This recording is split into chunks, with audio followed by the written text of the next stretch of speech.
Stream is live. So, hello and welcome everyone to another Facebook Live with the none other than Prof Tim Noakes. We are so excited. Whoops. We are so excited to have you all here with us today. My name is Jana Ratief and I am from the Noakes Foundation. If this is the first time that you are joining one of our lives, I would like to encourage you to tell us in the comment section where you are from. And if you have any questions for Professor Tim Noakes, you are welcome to pop them in the chat and we will do our best to get to it today. Before we jump in, Prof, I actually forgot to ask you before we started, is there anything you want to share with the audience today? Yes, well, I've been working on this long review of all the studies of carbohydrate ingestion during exercise. It's now been 3 years. I put more effort into it than when I did my PhD, writing the PhD up. It's an enormous investigation, and I've within like a week of finishing it. So it's been very exciting to get that close. So that's the one thing. The other thing is that our famous paper in which we tested the idea that muscle glycogen is not as important as the blood glucose concentration has gone through the first review, and we had the 3 of the best reviews I've ever in my whole career had. They didn't mean to say they accepted it. They said you've got to go and change a whole lot of stuff, which will make the article better. But they were extremely positive. So that's exciting because that's overturning all the teaching in the sports sciences that you need glycogen in the muscles to perform exercise. So that's very exciting, and it's one of the top journals in the world. So that's the other thing. And then the third thing is I'm busily involved in law of running now. And so that's also some nice new challenges to write up. Is there a date yet? Well, we've been given a date. It's got to be December next year. Oh, wow. Okay. It won't be out. That's got to be delivered, the version, edited version to them. Amazing. That's so exciting. Yeah, no, it is. Wow. Thank you for sharing that, Prof. Then before we dive into the questions of today, I want to just encourage you all to please go have a look at our Patreon page. The work that we do and the work that Professor Tim Noakes has done over the years really depends on the support of individuals like yours. So please have a look and see, for a very small amount per month, you can really help and support us to do the work that we do. So, Prof, like I mentioned, we have a few questions from some of the previous lives. Oh, there, Wendy's already saying hi. Hi, Wendy. Hi, Wendy from Ottawa. Lovely to have you join us today. One of the first questions we had, and this actually came through in, I want to say in preparation for this live, and this question is from Alida, and she's saying, "Good day, Tim. I follow you for many years, met you on a fitness convention, and I have the greatest respect for you and your science. What do you think of creatine for seniors?" Great, thanks. Thanks, Alida. Well, as a senior, I should know that answer, shouldn't I? Well, in fact, one of my great friends who I introduced to science, Tony Irving, who's now in America, he's just put himself on creatine. He's also 72 or 73, and he put on 6 pounds weight with his weight training. So I think that if you wish to take it, that's fine. It may well help. I think the evidence is that protein intake should be increased, particularly as we get older, and we need to do weight training. So I think that combining those two and using creatine as your extra source of protein is perfectly fine. You know, one of the problems in all supplement research is that they usually do studies that have got too few numbers, and so then the results are you can never be 100% certain of them. And that's one of the problems we face in law of running. The Karim Khan, who's helping me write, he's the great sports medicine doctor. He and I decided we weren't going to have a section on supplements because it's not great science. And anyway, the editor said, no, you can't write this book about running without having a section on ergogenic aids, including nutritional supplements. So somehow we're going to have to get around it. But the point I make is that most of the studies are they've got too few people in them. And so you can't be absolutely certain. You know, it's like you start a trial, and when you get 10 people and you suddenly get a positive result, then you stop the trial. But that's not what you should do, and that's many people do that. You should say before, and we're going to do 100 people, and then when you've done the 100, then you see what the results are. So, but creatine is perfectly safe. It's been around. I can remember, I think the first creatine craze started in about 1994, 95, when we were starting the Sports Science Institute. And one of the first lectures we had was on creatine to the public. And I bought a bag of biltong. And I said, this is all the creatine you're going to need. Biltong is dried meat, for those who don't know. Thank you, Prof, and thank you, Alida, for that question. I see here we have a few other people also joining us. Lynn is saying hi. Marilyn is saying hi. Jolene is saying hi, Prof and Yana. Then Alida Sampson is saying hi. And Nikolai is saying hi. Tim from Bulgaria. And then we have a question here from Wendy. So I think we can just jump into that. So she's saying, my husband's CAC score, CAC score was 500 3 years ago and recently went up to 800. He's 71. Do you think a deeper type of testing should be done? He has been eating low carb for a number of years. Thanks so much. Yeah, Wendy, I think what would be helpful would be obviously to look at all these other risk factors and manage his, I'm not sure if he's not diabetic, probably he's on the low carb diet, he wouldn't have serious problems with diabetes. Hypertension would be a problem. You know, I'm beginning to think that too much exercise may be a factor in a high CAC score. And, you know, I don't have the data for it, but all the studies which are done on middle-aged marathon runners does not find that they have less calcium in their coronary arteries. And you'd expect it because the conventional risk factors are reduced in them. This week, I heard really disturbing news about Dave Scott, the brilliant Ironman, the man who developed the Ironman. He was the guy who in 1980 won the Ironman for the first time. And he literally, no one knew how to train for it. They were all amateurs. They had no aerodynamics on their bikes. And he kind of wore a t-shirt the whole way and his swimming trunks, sort of. I mean, that's how unprofessional it was. And he won 6 of them. And he wrote to me about 8 years ago and said he'd read Real Meal Revolution and he'd also gone more carnivore diet and thanked me because he said it really helped him a lot. Anyway, the end result is that he's one of the hardest training athletes there's ever been. And he's left with a severely compromised heart function. And he has undergone an 8-hour surgical operation to fix up the valves.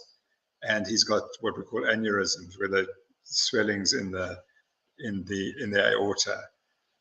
And I wonder whether that was related to his diet was mainly vegetarian, vegan for many of those years. That's a possibility. But I also think, and he says it specifically, he says it was all the exercise that caused it.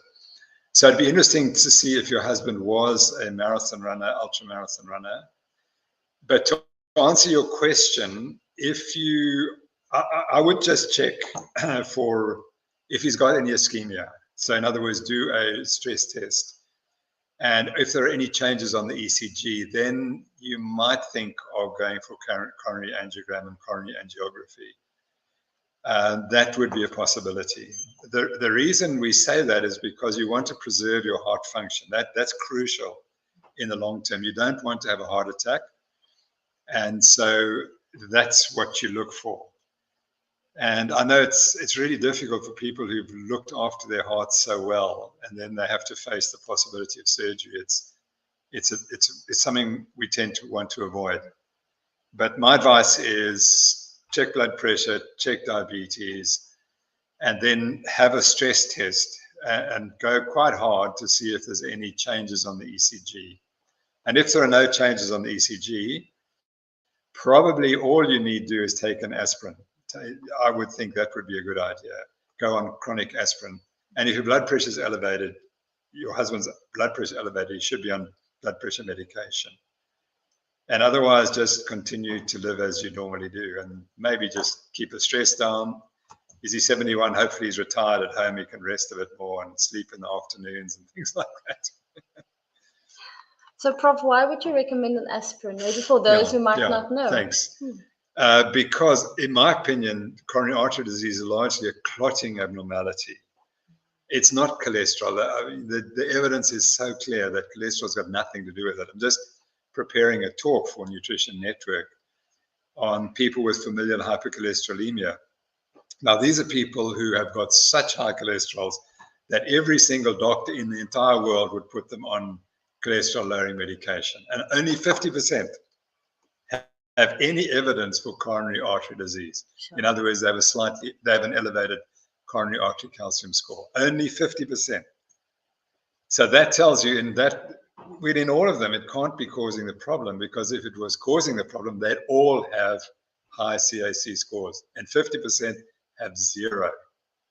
And so you can't just treat patients because you think they've got hypercholesterolemia with a statin drug, which doesn't work, but apart from that, you have to do a CAC score if someone has a high cholesterol. And if you find that it's elevated, then assume it's a clotting problem and you should go on aspirin, because it's a safe medication and it probably has some benefits.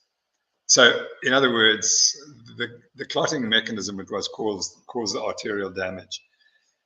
And by taking aspirin, you can reduce the clotting and that which is causing the arterial obstructions. Okay. Thank you for explaining it in such a nice way. Let's see here. We have some Nikolai from Bulgaria. Nikolai was a student for years ago. Lovely to see you, yeah. I see here's a question from Nigel. Good morning from Brazil, Prof.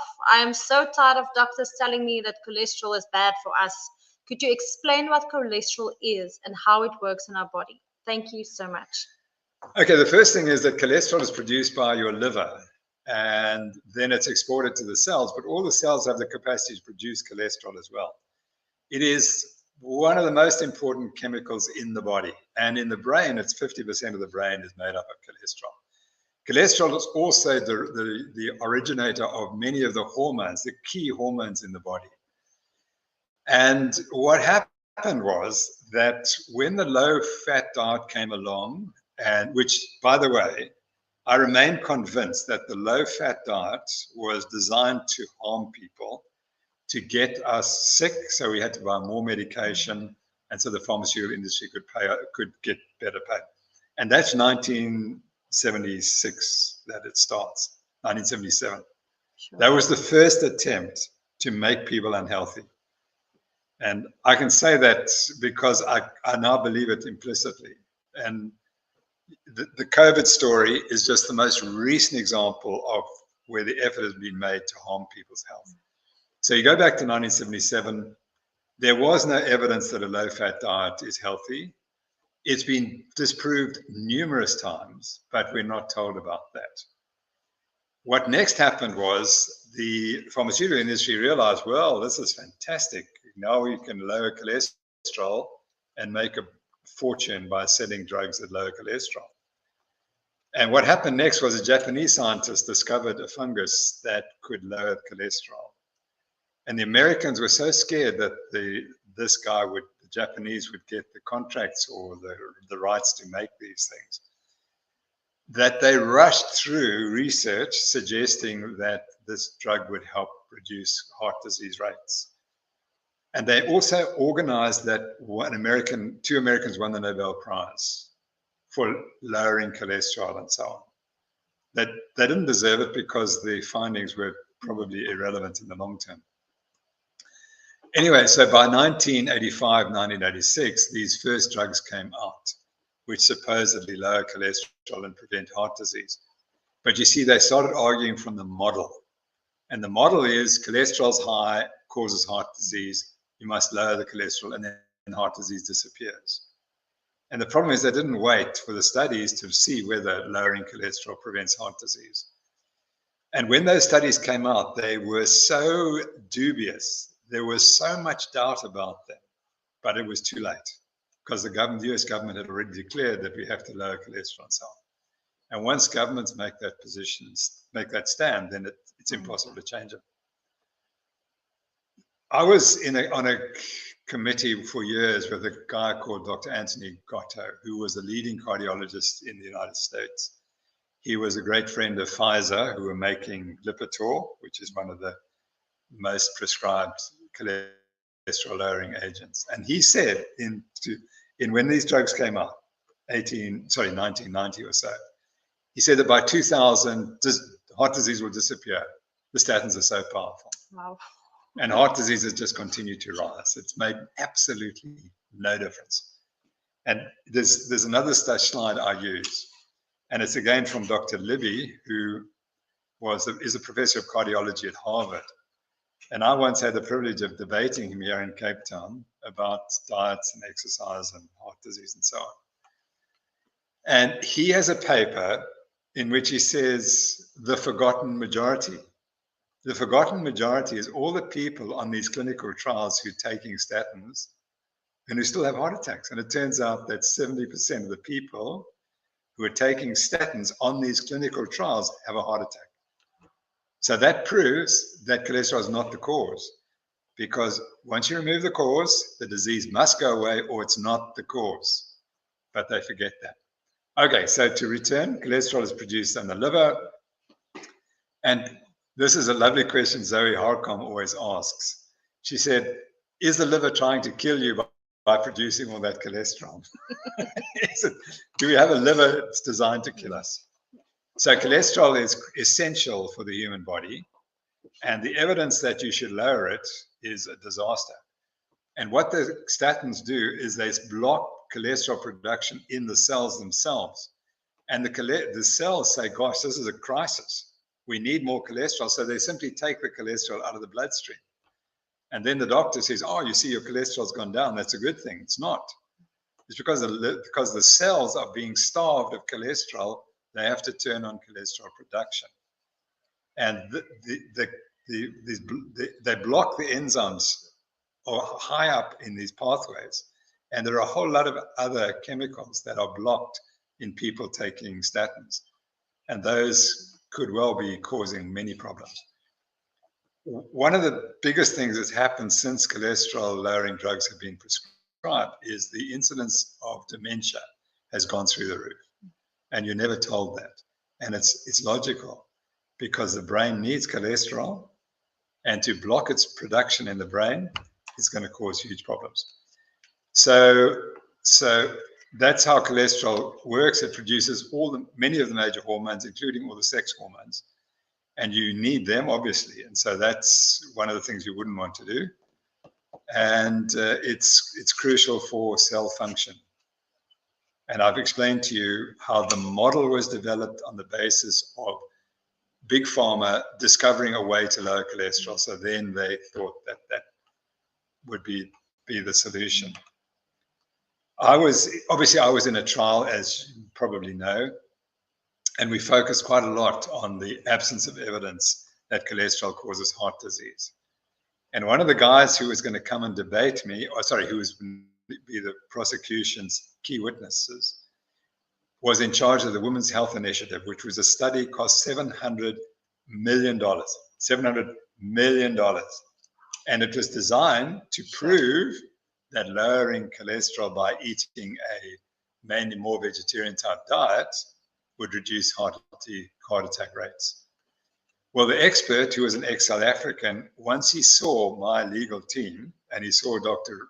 Rocky Ramdas take apart the other witnesses for the prosecution, he fled with his tail between his legs. He disappeared back to America. But what was interesting, a few years later, I went back and looked at more of the studies, more of the evidence from the Women's Health Initiative. And I published it because I showed how they'd hidden the data. And the data clearly show that 13 years after the start of the trial, so these are women who've been on a trial for 13 years, the incidence of heart disease was 65% higher in the women who started the trial with heart problems and who ate the so-called healthy low-fat diet. Sure. Now that's really telling, because if you already have heart disease, the diet that you eat will very quickly, it's either going to work or it's not going to work. And if it's not going to work, it's going to make you worse. And that's what happened. The groups who were healthy at the start, they didn't have any benefit or no benefit because it was too short. If you'd watched them out to 20 or 25 years, you would have seen the damage done. But they published that work and tried to hide it. I republished our debate, and it's called Hiding Unhealthy Outcomes in Heart Disease Research. And it's published, I forget where it's published now, British Medical Journal, I think, or one of their open versions. So that's the problem. That study totally disproved the low-fat, cholesterol-lowering diet. Completely disproved it. Did anyone ever hear about it? No. We just continue because industry has got too much invested in these drugs. Thank you, Prof. And thank you for that very important question. Let's have a look and see. So Anne Brennan is saying hello. Wendy is just saying her husband is not an athlete. Well, that's that. Then it's really interesting, because you need to look, has he got any other risk factors? And he may well not have. So it just shows we don't understand. But maybe it's a family history. That's a problem. And that comes, I think, with clotting issues, which are not detected, because you don't detect the clot. If you're just measuring cholesterol, you don't measure it. You know, I must make the point that what's happened with the statins, they've stopped all studies of trying to reverse disease. So you would think that if cholesterol drugs were developed in the 1980s, that 40 odd years later, we would know how you reverse established coronary artery disease. But we don't. There's not one drug that is prescribed other than statins, and statins don't do it. So what happened was, if you went to a drug company and said, I think this drug is going to reverse arterial disease, they would have said, no, we've got the drug already, it's statins. We don't want to hear about your drug. And I'd be really interested if anyone knows anything about drugs that reverse coronary artery disease. Is it being studied? Has anyone got evidence from naturopaths and so on to see whether there are any interventions that reverse coronary artery disease? Yeah, so if anyone knows, let us know. Yeah, the next question is from Arthur. I'm a man in my early 70s. I've been ketovore for a few years, but my weight has been stuck at 25 pounds more than I need, primarily in my belly. I suspect it's either due to my food quantities at 2 meals a day, or maybe too much dairy, coffee, cream, and yogurt, or artificial sweeteners in my beverages. Your thoughts? So Arthur, your problem is those cells that are reluctant to leave you or to empty their fat are profoundly insulin sensitive. And so you have to get your insulin really, really low to let them empty. So what's happened, I'm sure you've lost some weight, and you'll find that the first weight that goes is around your neck, and then eventually the last bit to go is around your tummy. And those cells are so resistant that even if they smell insulin, they won't release their fat. So you have to get the insulin even lower than that. And that means you have to cut down perhaps on your fat intake. I think you've recognized it. You said too much dairy and too much yogurt. And what about artificial sweeteners? I think artificial sweeteners, they worry me, because that might mean you are still eating some sweeter foods. So they need to go. And the other thing is to introduce fasting as well. So I would advise you to replace some of your fat intake with protein. Increase your protein intake and see if that will help.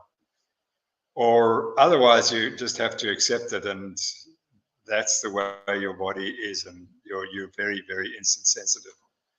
So I appreciate, that might not be the best advice, but try fasting and increase your protein intake. one of the leanest women I've ever seen was eating 60% protein a day. I mean, that's considered impossible. Sure. You know, that's normally we push it to 30%. But she was so determined to get rid of her belly fat that she went up to 60% protein. Whether that's right or wrong or good for you, I don't know. But that is one solution. So it's fasting, less, don't eat any unnecessary fat, and eat more protein. Thank you, Prof. And thank you, Arthur, for that question. So we've got a question here from Erik van Wyk. Good day, Prof. Noakes. The Randall cycle has been a hot topic in the low-carb space recently. Could insulin resistance, seen as a dysfunction, in fact be a natural mechanism by cells to avoid oversaturation of both fuels in the form of glucose and fat, hence why insulin resistance is almost always reversible, not just on a low-carb diet, but any diet that limits a fuel source? Yeah, I think you're right in the end that some of the complications of insulin resistance can definitely be addressed by just eating less. The problem with that model is it's very difficult to eat less without eating a low-carb diet. So you get this conundrum. But as we've said, perhaps eat more protein, and you don't have to go all the way on a low-carb diet. My opinion is that insulin resistance is a natural state, and it's not a dysfunction. And I think it was developed over millions of years, from 2 to 3 million years ago, because the human ancestors, we went from being plant-based animals to becoming saturated fat-based animals as we started to kill animals. Because remember that your gut is what turns cellulose in a vegetarian type vegetable-based diet. It turns the cellulose into saturated fat. And that's why ruminants like cows, they live on saturated fat, although you don't see them eating saturated fat. They convert the grass, etc., into saturated fats. And what humans discovered was that they could get rid of their big gut where they needed to store the bacteria to break down cellulose if they got the saturated fat directly from the animals. And so that's what, as soon as we started eating saturated fat from animals, we could make our gut smaller, and our waist became thinner, our hips came closer, our knees became closer, and we could start running. The problem was we were running on a low-carb diet and exercising on a low-carb diet, and that's dangerous. If you're going to burn too much carbs, your brain's going to run out of glucose and so on. So to my way of thinking, humans evolved as fat burners, and the reason was we had such a low carbohydrate diet that carbs were a luxury and we had to spare them, and so we became insulin resistant. So whether that's true or not, I don't know, but it's interesting that when we introduced this high carb diet, that's when insulin resistance suddenly manifests. Before that, it really wasn't manifest. So I think you're quite right. You can use either a low-calorie diet or a low-carb diet. But for most people, a low-calorie diet is very unsatiating, and it's difficult to live on that low-calorie diet for any length of time. Thank you, Prof. And thank you so much, Erik, for that question. The next is a comment from Roberto. I hope there will be a research on GKI of less than 2 to reverse atherosclerosis, CKD, stroke, foot ulcers, etc. Again, he's from the Philippines. And it's also saying he hopes there will be training and invite them. So we must maybe go knock on the doors of our sister organization, the Nutrition Network, for that one. Thank you, Roberto, for the comment. Nikolai is my old student. Yes. Here's a comment from him. Do you want to read it, Prof? So he's asking me, would I like to come to his Bulgaria to lecture? And do you agree with this? And yes, please tell me how to contact you. So Nikolai, it's very, very kind of you, but I'm now kind of 75 and sort of stuck at home. I'm not traveling much. I'm having a great time reading and writing and so on. And I just don't really have the energy to, well, I have the energy, but I don't have perhaps the desire to travel. I find travel quite demanding at my age. So, but thank you very much. It's great to hear from you. and very kind of you to offer to invite me. Thank you, Nikolai. I see here another comment from Roberto saying, when I started keto, my LDL shoot up to 450, my triglycerides from 300 down to 77, and my HDL from 30 to 70. Roberta, you're classically what we call a low mass hyperresponder. And my great friend Nikolai Norwitz, who's formerly from Cape Town, who's now at Harvard, he and David Feldman have been pushing this concept. So they've been following people who show this response. And Nicholas is so funny because he's at Harvard now, and he can imagine what he believes in the carnivore diet because it saved his life. He had ulcerative colitis, as I recall, and he cured his ulcerative colitis on the carnivore diet. And he really had a bad case, and he was completely paralyzed, as it were, by it. So he's a low mass hyperresponder. And so he's running around with this very high cholesterol, and he decided to prove that it was because he was eating too little carbs.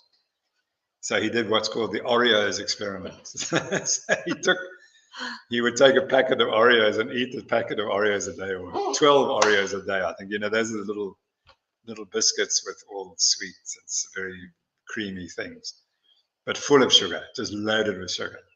And his cholesterol came rocketing down to the normal range.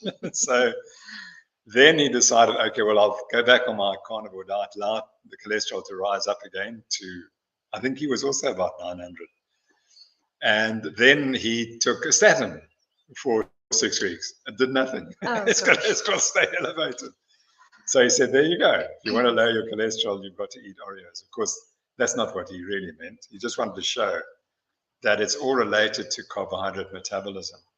And as I understand it, what happens when you go on a high ketogenic, high fat diet, you transport a lot of your fat energy in LDL cholesterol. So to get your fat around the body, you start using not just triglycerides, because your triglycerides have gone way down, as you said. You transfer the energy into the LDL cholesterol molecule. And that's how it's functioning. It's functioning as a fuel source rather than trying to block up your arteries. So the answer is, if you look at people on a low carb diet who have a high cholesterol and a high HDL and a low triglycerides, they're at no increased risk of heart disease. It's the low HDL and the high triglycerides and the glucose and insulin elevated that are causing arterial disease. It's not the cholesterol. So you show a fantastic response, and that's exactly the response you'd like to see. And it's nothing to worry about. Thank you, Prof. I see here Roberto is also saying, hope there will be research on 40-day water fast, effects on metabolic diseases, atherosclerosis, CKD, stroke, and so many other things. And I actually just want to pause here for a moment, and also with Nikolai being so keen on having you come over. And I think I just want to speak a little bit about how difficult it often is to get these type of studies funded. And I'm sure, Prof, you can also speak towards it. But to find funding, to fund research that is not driven by commercial agenda is incredibly difficult. And as you know, the Noakes Foundation, we're a non-profit organization, and there are so many studies that we would absolutely love to pursue, but we are solely dependent on public donations, private donations. And that is why we would really like to encourage each and every one of you to please consider subscribing to our Patreon page. And then I would also like to invite Nikolai and even Roberto, you're welcome to reach out to us at the Noakes Foundation, info@thenoakesfoundation.org. And we could perhaps set up a meeting and chat about any potential collaborations or ideas you might have. And that invite is open to anyone that might be listening today. If you are interested, or you've got some interesting ideas, you are really welcome to reach out to us, and we would love to hear you. So back to the questions after that little break. Raymond is saying, hello, Prof Tim. Any tips in running while on endurance sport or any preparation like that, what to eat before upcoming race, watching, and your follower from the Philippines. Thanks, Raymond. So I'll begin with a general story. I'm reading a lovely book at the moment called The Gold Mine Effect. I think that's what it is. And this is a guy who interviewed me about the central governor model because he thought it was rather important.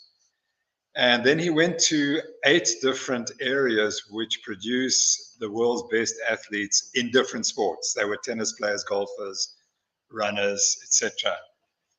And he came to the very simple conclusion that to be a great athlete, you have to live in a community that is incredibly poor, has very few resources, and the only way to get out of that community is to become a great athlete. And he takes examples of the Jamaican sprinters, which I didn't understand, but there was one guy who was coaching the Jamaican sprinters, and then they were always sending them to North America. And then he decided, no, we don't seem to be doing all that well. They don't seem to do as well as they could. And that's understandable. It's a different culture and so on. He said, we're going to train them here. And so he started training them, and his record is unbelievable. He really produced this crop of world-class sprinters, including Usain Bolt and so on. And the facilities, they have a grass track. They have absolutely no facilities whatsoever.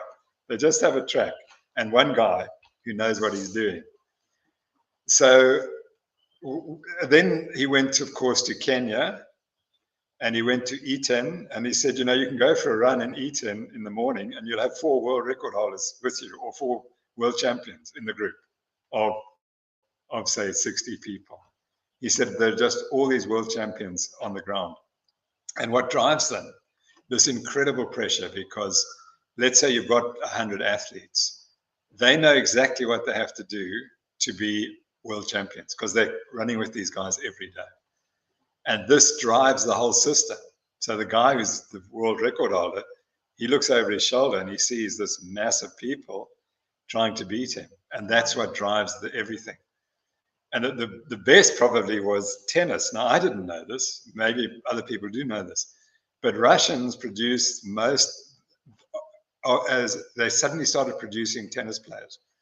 When the wall fell, the Berlin Wall fell, and things changed, and suddenly Russians could travel and they could earn money.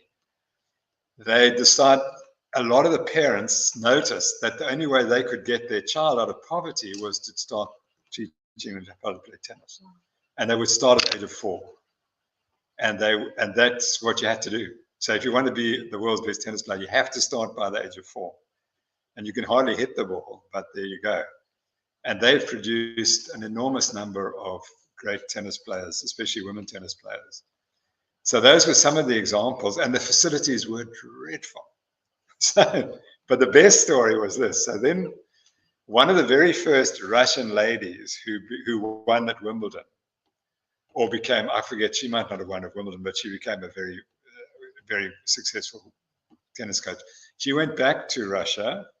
She started coaching in Russia, and then the British wanted her to come and coach at their center. And so she's coaching at their center, but she coaches Russians. And so this guy who wrote the book goes to her and he says, gosh, these facilities, unbelievable. This is right next to Wimbledon. They've got everything. The tennis players there have got 59 rackets, and they've got all the kit with their Nike lasers and so on. And they produce 0 champions, zero champions. So here's a lady who's come from Russia, where she came from a dirt poor environment. And she was asked, why can't the British produce tennis players? And she said, because you can't buy hunger. Sure. And you have to have the hunger to be successful. And that's that, and all these examples. Sorry, the other great example was Brazil, who produced so many of the great soccer players and won the World Cup quite frequently. They do not have a development program because all the kids, they play in the cities, the inner city, in the slums. They all play 4 or 5 hours a day, soccer, from the age of 4 or 5. They don't have to go to some clinic to be trained. They just naturally appear. and then they picked up by the clubs and so on. So why did I tell you that? Because I'm beginning to realize, we make such a fuss of what you must do besides training. It's training. And if you really want to be the best, you've got to get into a small group of highly, highly world-class athletes. That's the only way you'll ever be the very best. There are some exceptions, but for most of us, it's that. So all of us are functioning at a much lower level than we possibly could because we don't have that pressure to succeed. And so what you eat before the race really doesn't matter. It's what training you did. And that's the key. But now, okay, so you say, well, I've trained really hard. What should I do? Because I want that extra minute or two. Okay, the answer is what you eat before has zero effect on your performance. If you're eating a nutrient, the diet is not nutrient poor, whether it's full of carbohydrates or full of fat, makes zero difference to performance. And we have the evidence, and it's slowly being published. So you don't have to worry a moment about what you're eating before the race. And I was really good because I've gained, obviously looking for evidence for this. And one of the guys who inspired me was an American runner, Frank Shorter. And he was asked, he tried carbo loading in the 1970s. It's a complete waste of time. He didn't need it. He just ate the normal diet before the marathons. And he won the 72 Olympics and was second in the 76 Olympics. And was one of the key drivers of the marathon boom that happened in the early 70s. And so that's what you eat before is not important. We've proven it by the first scientific study where we looked at that very question. No one else bothered to look at it because they said, oh, we know the model, remember the model. The model is that glycogen in the muscles determines performance. And we proved that it's not the case. But what you take during exercise is critical. And you must take 10 grams of carbohydrate every hour that you're running, and you'll be fine. That's all you need. And a lovely guy heard me speak, I think, somewhere, a former, I think he's a Belgian or Dutch triathlete, professional triathlete. He's come back as a master's. And he said, Dr. Noakes, I tried it the first time with 20 grams an hour, and I did well, but I thought I could do better. And he now just won a triathlon overseas as masters and in 9.5 hours, and he's 40 plus. And he was 10 grams an hour of carbohydrate. No problem. Everything was perfect. So that's, we're happy that that's the best evidence. Yeah. Best advice. Thank you, Prof, for that. I see the Profile United Carnivore saying greetings from Tampa Bay, and then Peter is asking. I must ask United Carnivore, how's your football team doing? Because the Tampa Bay Buccaneers. I love watching American football, although I don't really understand it. I just love the culture of the coaching and the way they develop these athletes, and these athletes are just phenomenal. South Africa, we pride ourselves with our rugby players, but we know that if they were to play American football, they'd look pretty ordinary. And these are the best in the world in another sport. But the quality of those athletes is just beyond measure. Oh, yeah. So let us know, how's your team? And then Peter is saying, I have very high LDL, I'm on keto, 6.3 and total 8.1, but triglycerides to HDL ratio less than 1. How do I convince my doctor that I don't need a statin? So Peter, what you need to understand is that he'll never understand because he's financially rewarded for making sure that statins are prescribed. It turns out that, let's just talk about another part of medicine which is so corrupt, and that's vaccinology. That it turns out that pediatrics would not exist as a profession if it wasn't for vaccines. 50% of the income to the doctors comes from prescribing vaccines for their patients. Without that, the profession wouldn't exist. Cardiology is right up there with it, and that's the problem. They monitor who prescribes what. I really learned about this in 2012, when I started talking about you don't need statins, you need a low-carb diet. And the professor of cardiology at my university, a guy who's a bit older than me, and I've grown up with him and so on in the medical school. He and his friends wrote rude letters to the local newspaper saying Noakes is killing patients by the millions by telling them not to take statins. And I know exactly what happened. Because they were monitoring statin sales in Cape Town, they must have seen the statin sales were going down. So then they said, okay, we've got to take this guy out. And they actively tried to take me out. I know that because I heard it from other journalists. They wanted to demonize me so that no one would listen to those facts. So it's unfortunately impossible, but you could join Nutrition Network and you'll see my lectures. And in fact, I'm just preparing one at this very moment entitled Statins. And I give all the reasons why statins, they don't work. For a start, they don't work. And there's a lovely paper with David Diamond. You might want to search for this, which he says if you're on a low-carb diet, you don't need statins. And there it is. And he gives all the reasons why it is. And two of the papers which I've just looked at, what they did was they went and looked at the coronary artery calcium score of people with very high cholesterols, either because they have familial hypercholesterolemia or because they've just got high cholesterols. And they found there's no relationship whatsoever to what your cholesterol is and the amount of calcification of your coronary arteries. And the calcification is an important predictor of your future health. But there was no relationship whatsoever. So that's the truth. So firstly, he's got to read those papers, but it won't happen.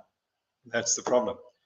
But all I can assure you is that if you join the Nutrition Network, sooner or later you'll pick up one of my talks on statins and how they make no difference. And you're absolutely right. You know what you should be measuring. I think I would advise you that just measure your fasting glucose and your fasting insulin, see what they're like. And you want to keep them, and your blood pressure, and keep them normal. And if you've got all those normal, and you've got those other variables are also normal that you described, you're in great shape. You're in better shape than your doctor. And so don't worry about that. You literally can't convince them. I'll come back to the vaccinology stories. We recently had our 50th anniversary of our graduating class, and one of the guys is professor of pediatrics at another university further north from us here in Cape Town. And his wife came up to me with a very stern look and she said, were you vaccinated with the COVID vaccine?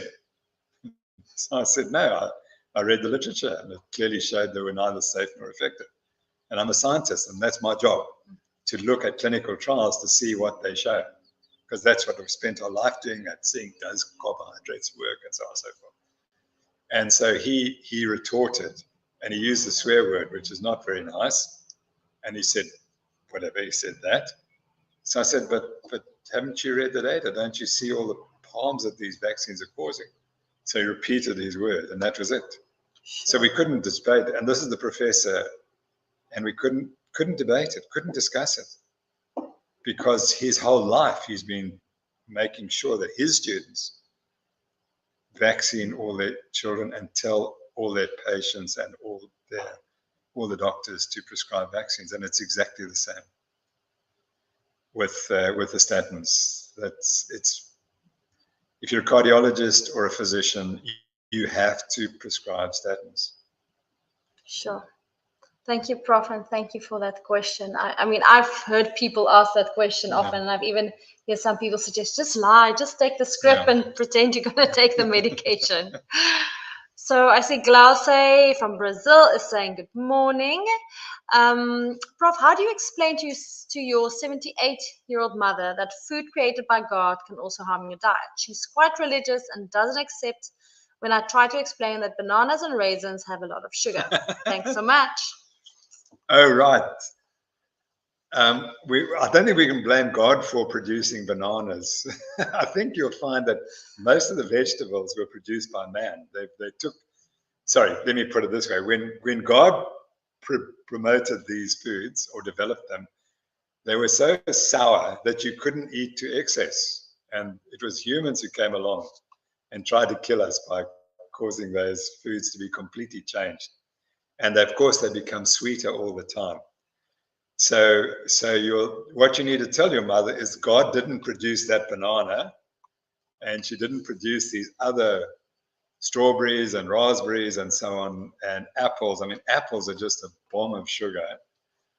God didn't produce them. What God produced was very sour, and you wouldn't have wanted to eat more than one or two at a sitting. And they were tiny, tiny little things. So I think you should tell her she's not eating God's food, she's eating human food, and that's the problem. Someone said, man is the only animal who produces his own food and is stupid enough to eat it. That's a good quote. Oh, thank you for that. Then the next question is from Oscar, but I see it's in 3 parts. So it's saying, good morning from California, Los Angeles. I have been prescribed PCK9 inhibitor to lower my LDL, my triglycerides, and HDL ratio is about 1.6 consistently for the last year, and also started the low-carb diet. And then he goes on saying... Let me answer that question quickly while I've got it. Those PCKS9 inhibitors have not been shown to make any difference in the long term. So that, again, it's the model. You see, if I can lower your cholesterol, then it's going to save your life. There's one famous study in which, when you look at the data, they say, oh, it reduced by 44% the heart attack rates in people with using this drug. It turns out that 1 in 100 people benefited from it. That's the problem, and they don't tell you the full data. They don't manipulate. The data is real, but they analyze it in a way that makes these things look much more successful, effective than they are. So that the PCSK9 inhibitors are utterly hopeless. Of course, they lower your cholesterol, but that's not what you want. He then goes on to say, I do cycling activities at least 10 hours a week, and some of those rides are in fasting state at zone 2.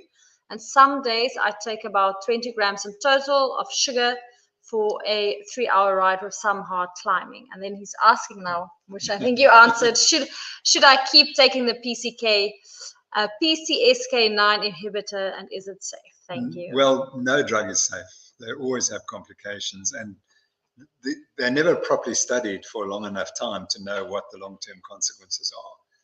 But you don't need it. You're incredibly healthy, and you're treating a non-disease. That's the point. Medicine made high cholesterol a disease. It's not a disease. It's not even a predictor of disease. That's what's happened. So you just ignore it and look after all the other things we spoke about. That's what's important. But thank you for that question. I'm glad I could help you on that one. And you're quite right. All you need is 20 grams of glucose in your long rides. 10 grams an hour, that'll be fine. Thank you, Prof, and thank you for that question. The next question is also from YouTube, and now I'm going to try and pronounce his name. Apoptopia. Yeah. Yes. I would love to hear more about how glucagon works. I thought it was very different than insulin, but the GLP-1 injections cause insulin to be released. It is quite confusing. Yeah, thanks a lot, Apoptopia, for that lovely question. So insulin and glucagon are secreted by the pancreas, and they oppose the action of each other. And without both of them working properly, you get diabetes, or you die of low blood glucose concentration. So they have to work in unison. And that's when we start to get diabetes, because they're no longer working properly. And what happens is insulin, if you take food, you don't want the glucagon to be secreted, because glucagon makes the liver release glucose. So when you've eaten, you want insulin to go up, and it inhibits glucagon. So your liver, instead of producing glucose, stores glucose. Now you go and run your marathon, and you don't want insulin, because insulin's going to take the glucose out of the bloodstream too quickly. Your glucose is going to drop, and your brain's going to be damaged. So you secrete the glucagon to make the liver produce more glucose and keep your blood glucose level stable. Now that is the most important metabolic control in the entire body. Everything focuses on keeping your blood glucose normal. And the key is how insulin and glucagon work together. So these cells, they either are completely on or they're completely off. And as I've said, insulin inhibits glucagon and glucagon inhibits insulin. Clearly what happens in type 2 diabetes is that the insulin effect on glucagon is reduced. And I think that's the most important effect in diabetes, because diabetic muscle actually can burn glucose quite well. So even if you've got insulin resistant muscle, it burns glucose pretty well. It's not completely shut off. It's still burning glucose very effectively. What you don't do is you can't store as much glucose in your muscles. That's one of the problems. But in my opinion, the big problem in diabetes, like I have type 2 diabetes in remission, is that I've got a liver that is so sensitive to glucagon that it just pours out glucose as soon as glucagon rises. And the glucagon can't be inhibited by insulin. That's the primary defect. So, but the GLP-1 injections act quite differently. So when you take in food, as the food goes through the stomach, it eventually causes releases of GLP-1, the hormone GLP-1. And that's one of the satiety hormones. And so when you eat carbohydrates or other foods, eventually you become satiated. And the main effector is this hormone, GLP-1. Now, Ozempic is a drug that's been developed to mimic the action of GLP-1, the hormone. And so when you take Ozempic, what really happens is you become satiated more early in your eating. So you eat fewer calories and you lose weight. And because you're eating fewer calories and hopefully fewer carbs, your diabetes is improved. The problem is that the low-carb diet is the physiological way of getting satiated, and Ozempic is the pharmacological model. And the pharmacological model is never as good as the biological model. And I think you'll find in time that there are many complications in people taking these hormones. And of course, it's very expensive. It's incredibly expensive. And again, this is the new statin.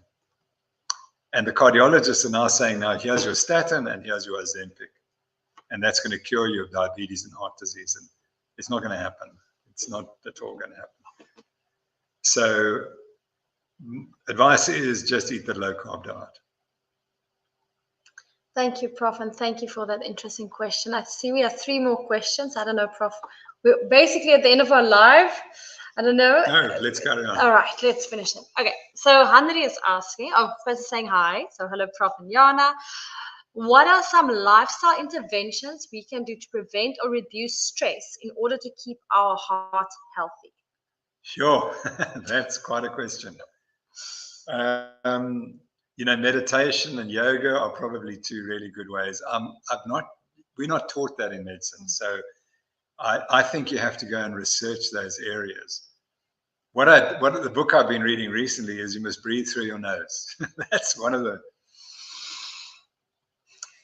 It's a book, I think it's called Breath, and he looks at all the different ways of breathing. I think he even suggests when you go running, you should only breathe in and out through your nose. And it's interesting, when you watch the Kenyans, I always notice they breathe through the nose. All the best South African ultramarathon runners all breathe through the nose. I could never do that. I had to have an open mouth to get the oxygen to the body. So, Oswald, I'm sorry, I'm really not an expert, but I think meditation and yoga are 2 things that you should look at. You might want to read the book Breath, because that shows you, he went around the world and looked at all different methods of getting relaxation and reducing stress. I think those are important. The other is to remove yourself from stressful situations. That's difficult. We live in a very competitive environment. And as long as you're working, it's difficult to do that. But once you get retired, then perhaps one can do it. Yeah. Thank you, Prof. Then I think Anne is asking, what about PPIs? Are they the same? Are they in the same category as statins? I'm not quite sure what those are. Sorry, that's an error of mine. I think those are inhibitors of acid secretion. Isn't it proton pump inhibitors? Yeah, that's secretion of acid in the stomach. I wouldn't use them. You need acid in the stomach. And in fact, the problem is when you don't have enough acid in the stomach, you then get gut problems. So they're not a good idea at all. Then Steve is asking, what are your thoughts on allulose as a sugar substitute? Steve, there's a lot of interest in allulose, and also by people who I trust, like Ben Blickman, who is a great scientist, and he's suggesting that we should shift more to allulose. My view is you shouldn't take a sugar substitute, but if you have to, then allulose is better because it causes less insulin secretion, and that may be helpful in insulin resistance. Thank you so much, Prof. See, Anne is saying we should do some laughing yoga. It sounds like a good suggestion. So thank you, everyone that joined our live today. Thank you for all the lovely questions, all the engagements, the wonderful comments. We really enjoyed having you here with us. And of course, Prof, a big, big thank you to you for being here, for sharing your knowledge with everyone. We really appreciate every month you taking the time to come and sit here with us. Yeah, so I see people saying, thank you so much, Prof and Jana, for these sessions. It's always a top highlight of my month. And Daniel saying, thanks, Professor Carnivore, for the win. And then Linda saying, thank you, Prof and Jana, always informative and interesting. Yeah, so thank you, everyone. It would not be this interesting if it weren't for all of your lovely, interesting questions. So keep them coming.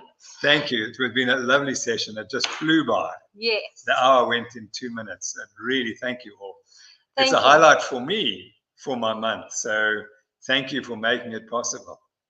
As I say, without the audience, we can't do anything. Yes, thank you so much. We wish you all a very lovely morning, afternoon, evening, wherever you are in the world. And we will see you next time.